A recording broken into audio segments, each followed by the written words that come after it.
tardes, queridos hermanos. Gozoso de poder compartir este momento con todos ustedes y juntos meditar en la palabra de Dios. Y los invito a abrir sus Biblias en el Evangelio según San Mateo, en el capítulo 28. Dice el versículo 19: Por tanto, id y haced discípulos a todas las naciones, bautizándolos en el nombre del Padre y del Hijo y del Espíritu Santo, enseñándoles que guarden todas estas cosas que os he mandado, y aquí yo estoy con vosotros todos los días hasta el fin del mundo. Queridos hermanos, esta porción de la palabra de Dios es conocida y la conocemos con el nombre de la Gran Comisión.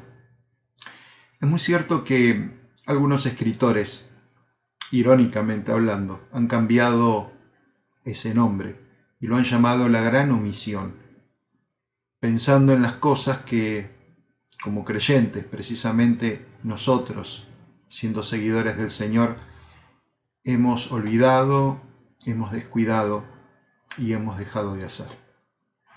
Creo que todos imaginamos esa escena que hemos leído. Imaginamos al Señor ascendiendo a los cielos, los discípulos mirando la figura del Señor perdiéndose en las nubes, pero me imagino cómo habrá quedado grabada en sus corazones y en sus mentes esas palabras. Cuando el Señor dice, por tanto, es porque lo que Él les acaba de decir, o les va a decir, en realidad hemos leído, está relacionado con lo que dice la última parte del versículo 18. Toda potestad, toda, me es dada en el cielo y en la tierra. Creo que a todos nos pega esa frase. Toda potestad, de alguna manera, nos da a entender de que esta comisión es dada a la luz de la autoridad que Jesús tiene. Y creo que esta orden indica su soberanía. No es una sugerencia, no es una leve petición. Es un mandato imperioso. Y como Él tiene la autoridad, Él puede enviar a quien quiere, hacer lo que Él quiera y como Él quiera. Y la verdad que toda potestad, nos guste o no nos guste, es toda. Es todo. Todo poder, todo lugar, todo tiempo, todas las circunstancias, todas las cosas. Spurgeon, el príncipe de los predicadores, solía decir, creemos en este poder y descansamos en él. Y es algo que realmente caracteriza a todos los cristianos. Confiamos en este poder que no es un poder abrumador, es un poder que trae paz, es un poder que trae tranquilidad al corazón. Como seres humanos hemos aprendido que el poder en cualquier mano es muy peligroso o improductivo. ¿Cuántas autoridades en eminencia abusan de poder y no hacen nada o hacen mal las cosas? Creo que basta mirar el diario de todos los días para darnos cuenta que esta es una realidad. Pero el poder en las manos de Jesucristo es un poder que trae bendición. Por esa razón, los seguidores de Jesús, los que creemos en Él, no estamos en búsqueda de otro poder. Ni siquiera pensamos que Él lo haya perdido. Dios sigue teniendo el control de las cosas. Sabemos también como creyentes que no podemos confiar en nuestro propio poder. Y por esa razón le damos todo nuestro poder a Él. Nos rendimos, nos sujetamos al poder del Señor. Como creyentes también estamos totalmente persuadidos que nuestra falta de poder no obstaculiza bajo ningún punto de vista el progreso de los propósitos eternos que son soberanos. Y para terminar, como creyentes, descansamos totalmente en la seguridad de que Jesucristo es igual que el Padre eterno de los cielos. Y por esa razón, todo lo que Él haga al igual que Dios, será justo, será compasivo y será auténtico. Siempre. Aunque a veces no comprendamos todo con claridad. Por eso, queridos hermanos, cuando uno lee esta porción, entiende que es su autoridad la que nos envía y nos encomienda. Por eso, su presencia para nosotros significa poder. Pero también es su autoridad la que nos guía y nos conduce. Por eso, su presencia para nosotros significa paz. Y finalmente, es su autoridad la que nos fortalece y nos defiende. Por eso, su presencia significa protección. Y hermanos, su obra y su mensaje continúan en el mundo a través de sus discípulos. Y según su palabra, también a través de cada uno de nosotros. Ahora, su presencia significa responsabilidad y privilegio a la vez. Y por esa razón Pablo, cuando escribía, podía decir que él se sentía un colaborador de Dios. No era que era muy orgulloso, es que él sentía la común unión con el Señor Jesucristo y disfrutaba de su poder de tal manera que lo que él hacía en su debilidad se fortalecía en el poder del Señor. ¿Y nosotros qué? ¿Qué clase de colaboradores o de testigos somos del Señor? Ahora, saben, les confieso algo, queridos hermanos, no es el tema de la gran comisión el tema que yo hoy quiero compartir con ustedes. Esta fue una introducción. Jesús dijo, id. ¿A quién le dijo id? Se lo dijo a un grupo de discípulos muy, pero muy imperfectos. ¿Quién irá en esta primera línea de batalla de los discípulos? Irá Felipe. ¿Se acuerdan? Felipe, con el cual el Señor, habiendo estado tanto tiempo compartiendo cosas y sin embargo, el Señor le tuvo que decir que no lo conocía. Irá Juan, que algunas veces deseaba llamar fuego del cielo para destruir a los hombres, dejando de lado el amor y la misericordia.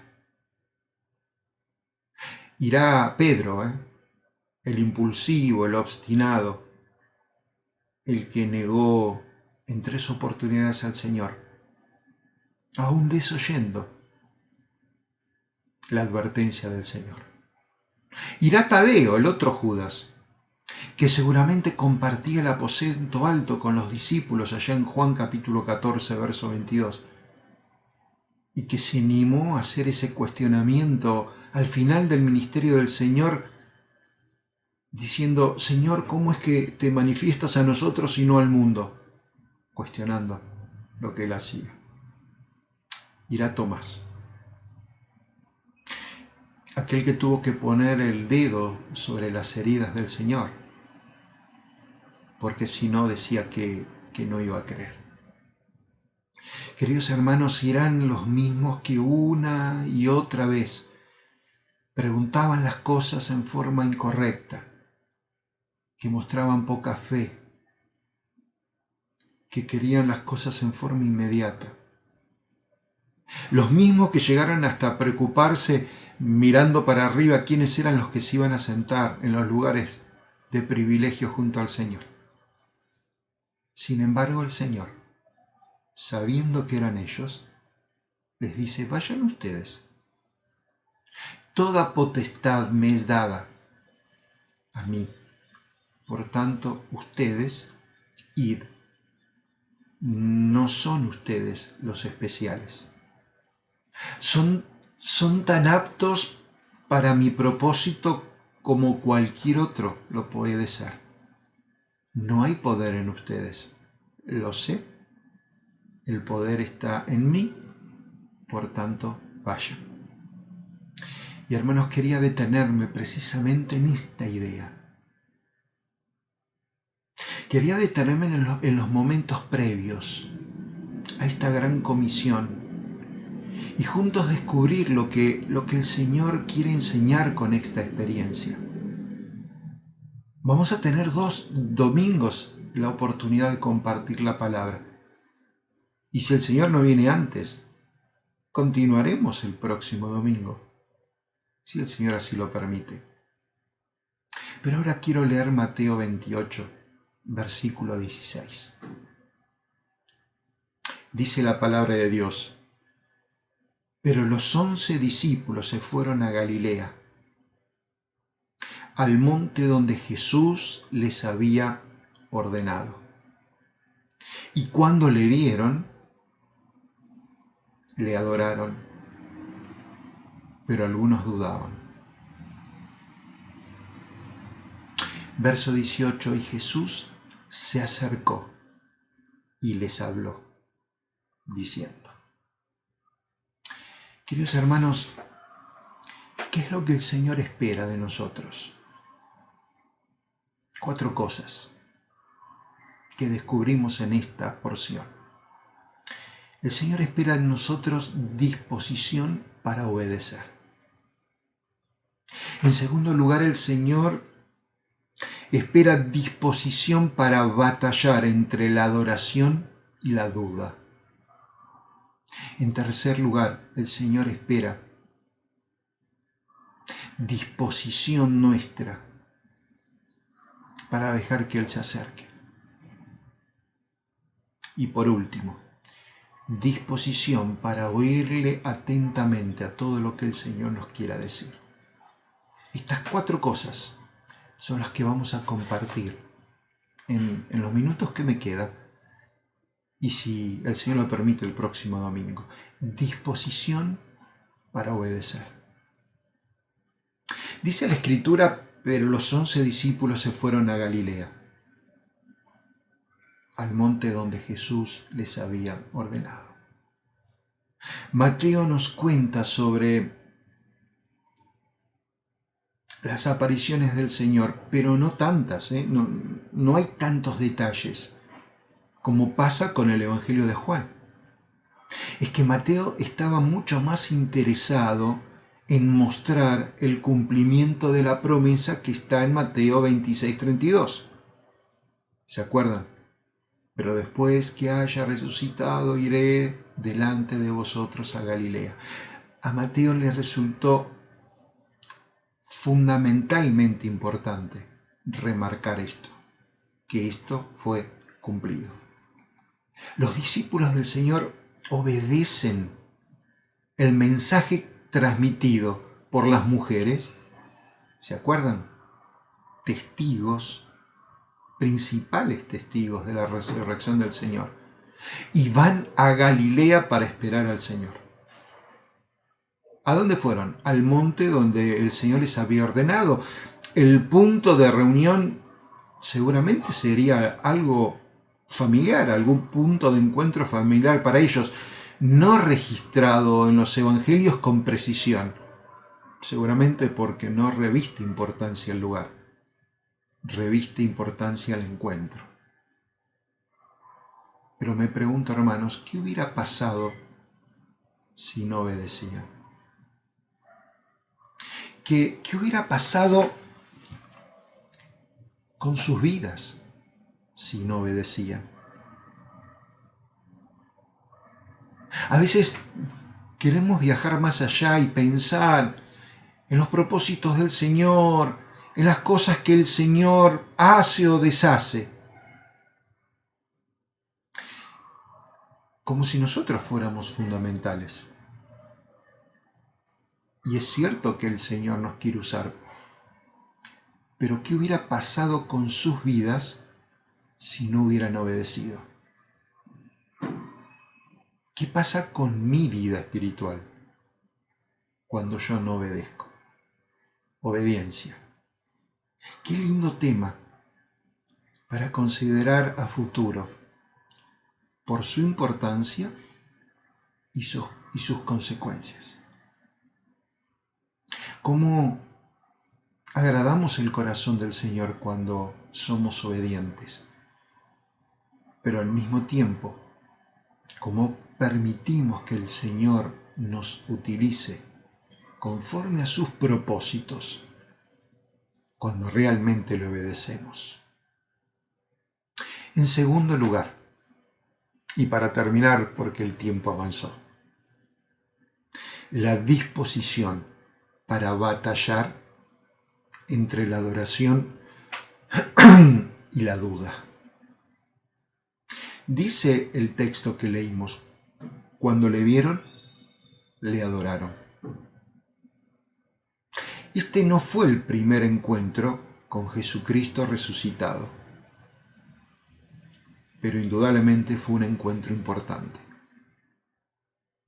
porque en esta reunión recibieron esa comisión apostólica, esa tarea especial que el Señor tenía para ellos. Pero ellos ya habían visto al Señor resucitado. Le adoraron, pero algunos dudaron. Nos cuesta entender, nos cuesta comprender, hermanos, cómo en esa situación podía existir la duda. Creo que la reacción natural al encuentro con el Jesús resucitado es la adoración y la devoción y el reconocimiento. Pero también creo que algunos tuvieron que sobreponerse de una incertidumbre y de una duda que llenó sus corazones. Uno se pregunta, ¿por qué dudar? Tal vez porque podían sentir que era algo demasiado bueno, demasiado maravilloso para ser verdad. Tal vez en algunos de esos corazones persistía la vergüenza por haber defraudado tantas veces al Señor, por haberle dejado solo durante su sufrimiento. Cuando le reconocieron era indudable, era natural que en forma espontánea quisieran adorarle. Pero toda esa experiencia, hermanos, era tan misteriosa y tan abrumadora que dudaron. Hermanos, yo creo que esto nos enseña que a veces las experiencias que el Señor permite que nosotros vivamos pueden ser experiencias misteriosas y que también traigan dudas. Uno quisiera saber, pero ¿de qué dudaban? ¿Acaso dudaban de la resurrección? No lo creo. ¿Acaso dudaban de que realmente fuera Jesús? Había pruebas suficientes para reconocerlo. ¿O sabían que era Jesús y en realidad dudaban de adorarle? Saben, el verbo, el término utilizado en la expresión del original es distazo, que denota no una incredulidad establecida, sino más bien un estado de incertidumbre, de duda. La palabra que se ajusta es vacilar. Esa vacilación cuando uno está frente a dos caminos, frente a dos opciones. Ahora, hermanos, si hay algo que me maravilla es que para el cristiano Mateo registra esta duda como un eco histórico genuino para cada uno de nosotros. Aquellos que estuvieron ahí presentes nunca podrían olvidar esas emociones conflictivas, esas creencias encontradas, esa experiencia que tal vez para unos parecía muy clara, pero para otros les significó la duda. Queridos hermanos, solo puede ser que hayan dudado de que este hombre con quien estaban encontrándose realmente fuera Jesús. Y si así fuera, entonces la duda pasaba si realmente esa persona merecía ser adorada. No es una duda de incredulidad, puede ser una duda de superación. ¿Cómo es esto que una duda puede ayudar? Parece extraño, parece ilógico, pero el hecho de que algunos discípulos hayan dudado argumenta en contra, por supuesto, de esa teoría de que se imaginaban las cosas. No fue una imaginación, producto de desear verlo con todo el corazón. No, una imaginación no trae dudas.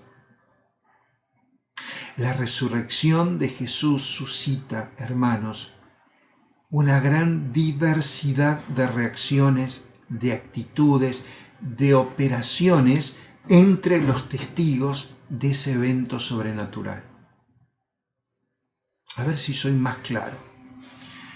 Mateo nos tiene acostumbrado a estas reacciones antagónicas, reacciones diversas frente a cosas que acontecen.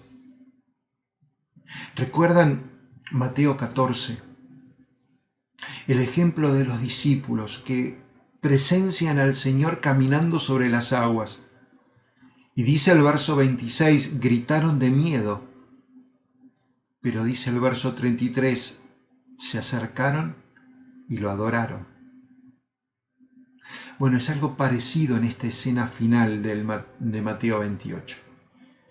El evangelista de alguna manera nos dice que la duda y la adoración se intercalan dentro de estos discípulos en presencia del Señor resucitado. Sin embargo, a pesar de estas actitudes contrarias, y esto es lo maravilloso, hermanos, no hay reproches por parte del Señor. No hay ni un comentario al respecto. El Señor no les tiene que hacer ninguna observación, como en otras oportunidades encontramos en el Evangelio. Jesús les da la gran comisión y listo.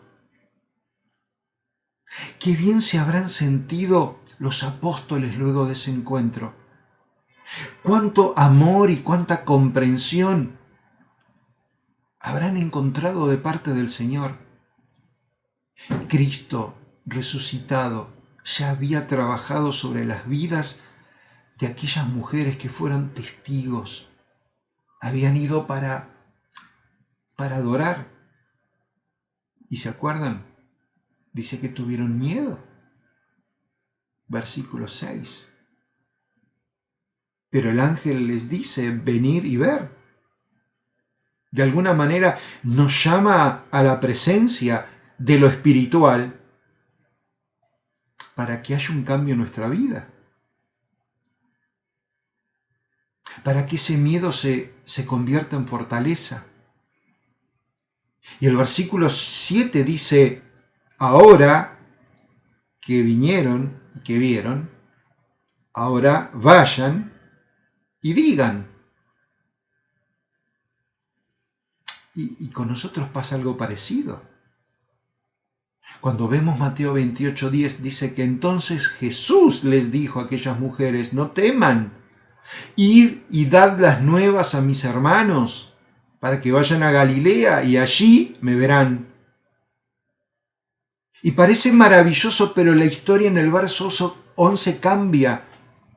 Y pasamos a otro plano de la historia y el Evangelio corta esa escena maravillosa de amor, de gozo, de alegría y nos transporta a otro momento, a otro lugar, a la presencia de los sacerdotes, de los ancianos, de los principales,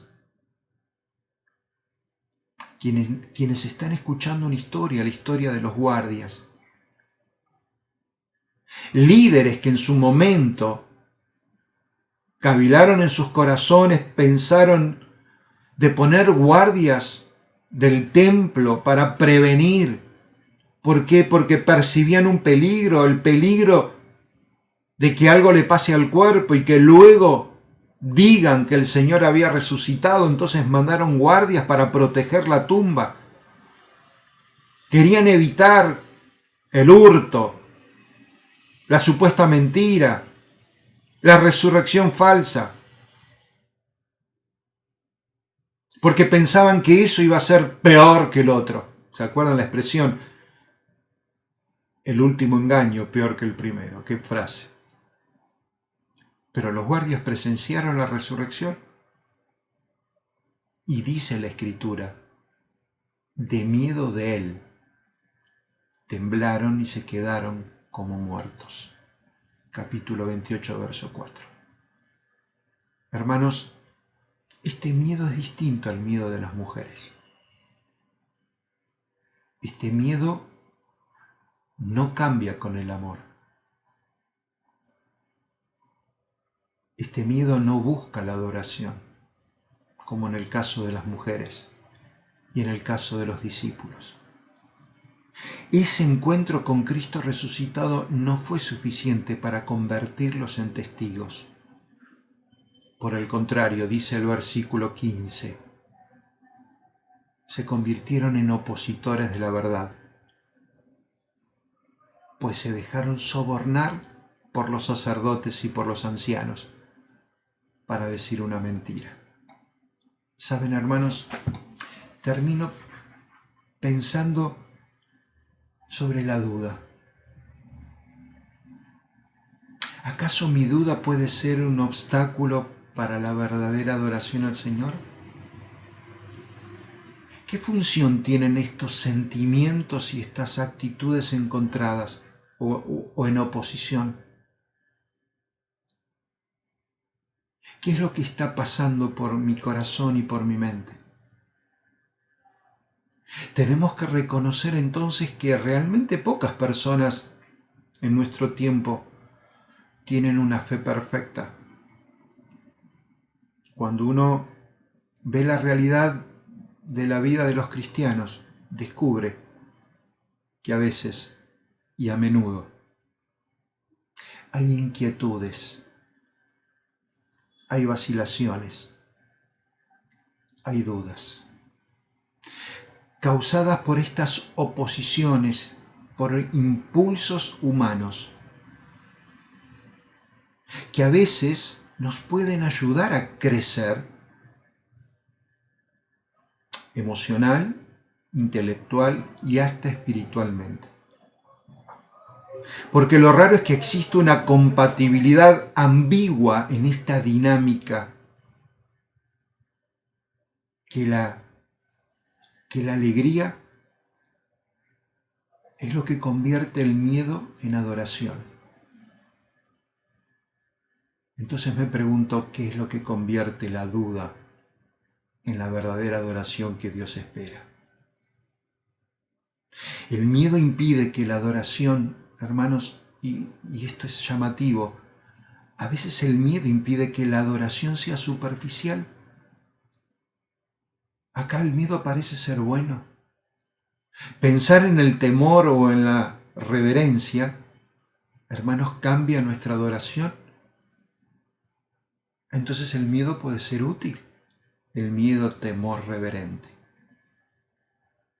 También la adoración da vida a una fe que duda. Y la duda a veces impide que la adoración sea egoísta. ¿Qué quiero decir con esto? Cuidado con una adoración que está muy segura de sí misma. Cuidado con una adoración que puede llegar a ser vana. Ahí la duda ayuda. La duda puede ser un impedimento para que esa adoración realmente no sea realmente lo que Dios quiera.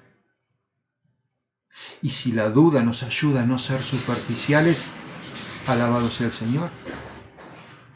Qué interesante esto. Dudas. Qué tema para que el creyente considere por su importancia y por las consecuencias. ¿Cómo dar pasos de fe en un camino que no sé a dónde conduce? Hermanos, creo que en estos meses hemos sido enseñados sobre este tema al respecto. Las decisiones, el caminar de fe. Pero hermanos, tal vez tenemos que hacer un alto y pensar en las dudas que tenemos en nuestro corazón. Dejamos acá, hermanos, que el Señor nos bendiga, que nos dé paz y reposo en esta noche. A Él sea toda la gloria, ahora y por siempre. Amén.